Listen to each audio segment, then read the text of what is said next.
shift at the PC Bang was usually boring until I started hearing it.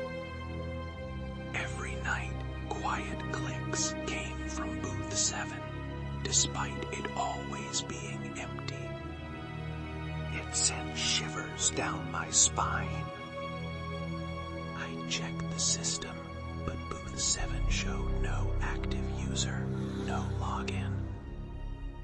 Yet the faint keyboard sounds persisted, often accompanied by a low, almost imperceptible whisper. My heart pounded with growing unease.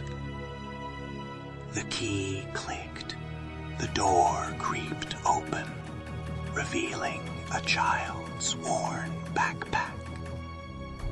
A faint, unsettling metallic odor wafted out, making the hairs on my arms stand up. Inside, a faded photograph showed a smiling boy, his eyes full of life. Beneath it, a laminated school ID. The name on it felt like a jolt. Kim Ji-woon. The screen itself glowed faintly, displaying an unfinished game. This locker held his final secret, his last stop before disappearing forever. This was Min-joon, a student who vanished here years ago during an all-nighter, rumored to have died right in booth 7. He was still trying to finish his game. It was past midnight on a lonely highway, rain pouring down as I approached the toll booth. A young woman stared blankly, her eyes dark. I felt a sudden chill, an unsettling quiet. I handed her the money, but her hand felt incredibly cold, like ice. She didn't speak, just stared through me. Her lips were slightly parted, no breath visible in the air. As I drove away, I glanced in my rearview mirror.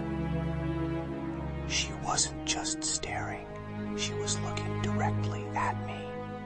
A faint, sad smile. My heart pounded in my chest. The next day, still shaken, I called the toll company about the strange employee.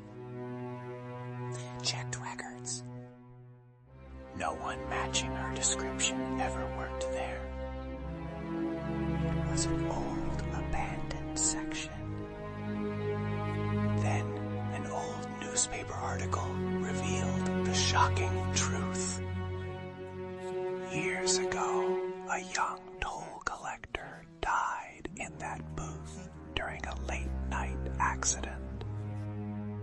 Her body was never found. It was late, and I was exhausted.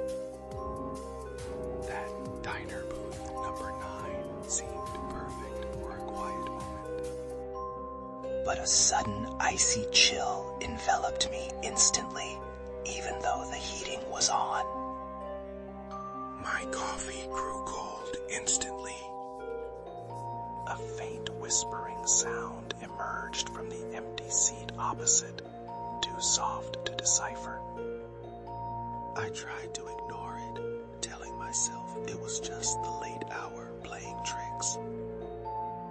Then, a child's worn-out pencil case appeared on the table, seemingly from nowhere. Inside, a faded drawing of a crying girl was unsettling. My heart pounded, the fear becoming real. I bolted, leaving my untouched coffee behind. The image of that crying girl haunted my thoughts as I raced home. I couldn't shake the chilling feeling that something had attached itself to me. Later, searching online, I found a decades-old newspaper article. A girl my own older sister, G.A., vanished from that exact booth 9 on a cold midnight, never to be seen again. I ignored the strange whispers about booth 27, desperate for a quiet study spot in the crowded cafe. It was the only one empty, eerily pristine among the worn-out desks. A chill ran down my spine the moment I sat inside. The air felt heavy, and faint whispers seemed to emanate from the walls, making concentration impossible. My textbook suddenly slid across the desk, completely on its own. I froze, my heart pounding, convinced I wasn't alone in that confined space. Panicked, I noticed faint scratches under the desk.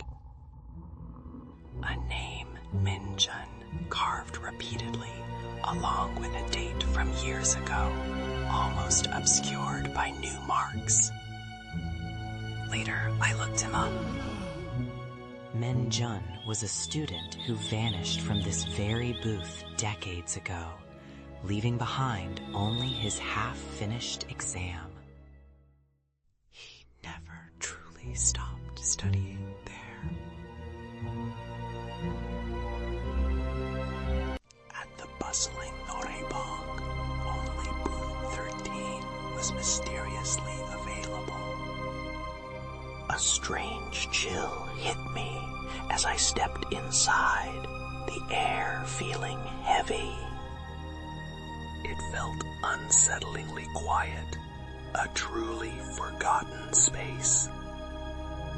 The song selection screen began to glitch wildly, showing distorted faces for a split second.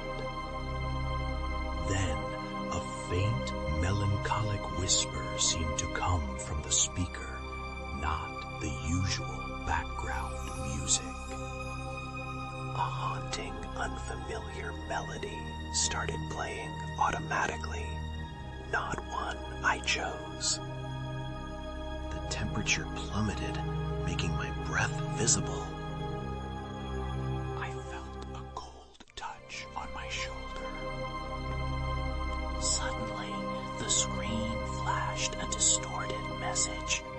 Do not sing. Leave now. Panic seized me. The booth door wouldn't budge. My heart pounded against my ribs. I later discovered booth 13 was where a young singer tragically collapsed and died mid-song decades ago. Her spirit is trapped there, desperately trying to warn others, forever wanting to be heard.